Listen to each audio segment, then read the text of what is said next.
most prominent black leaders of his time. Martin Luther King Jr. led the nonviolent struggle to end segregation. His struggle led to the equality of rights and freedom of African Americans in the United States. Martin Luther King Jr. was born in Atlanta, Georgia on January 15, 1925. He got married to Coretta Scott in 1955. They had 4 children. King was elected as minister of Dexter Avenue Baptist Church in Montgomery, Alabama in 1954. He then became active with the National Association for the Advancement of Colored People, NAACP. During this time, racial segregation was at its peak, with African Americans and other minorities being separated physically from the mainstream society. They had to use separate facilities and did not have equal opportunities. On December 1955, a black woman named Rosa Parks refused to obey the segregated seating ordinance on a public bus in Montgomery. She was arrested.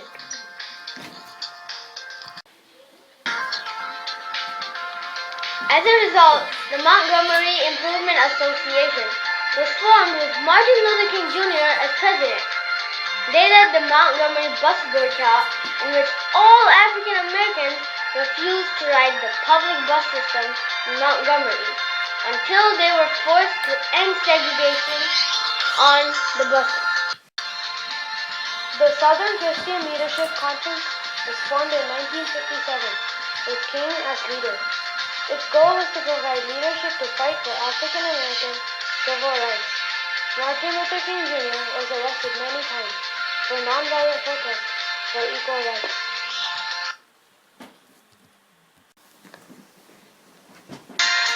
The March on Washington, D.C., led by Martin Luther King Jr. and other leaders of the Civil Rights Movement, took place on August 28, 1963. It was the largest gathering of its kind. During this march, Martin Luther King Jr.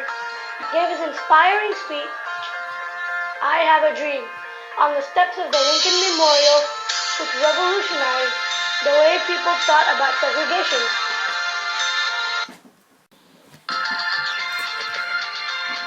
He and the other leaders met with President John F. Kennedy. Dr. King said that he would not be satisfied until justice and righteousness has been served and asked for greater protection for African Americans and to have equal share.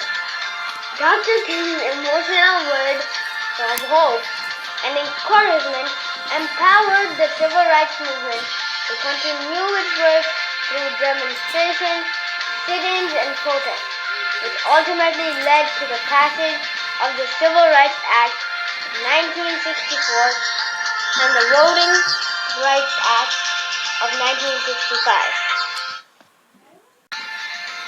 To this day, the speech still echoes through the American culture and molds the American life. On November 4th, 2008, Barack Obama was elected the President of the United States. The nation has come a long way from the struggles of Martin Luther King's time. On April 3rd, 1968, Dr. King spoke in a rally in Memphis. He knew of the threats to his life and requested his followers to continue his struggle, even if something had happened to him. Dr. King was the youngest person to receive the Nobel Peace Prize in 1964 at the age of 35. He used the prize money for the civil rights movement. The next day, a shot was heard and King fell. He was admitted to St. Joseph's Hospital and later he was pronounced dead. Later on, President John F. Kennedy declared April 7th as National Day of Mourning for the civil rights leaders. Thanks to Martin Luther King Jr., many people's lives have been changed.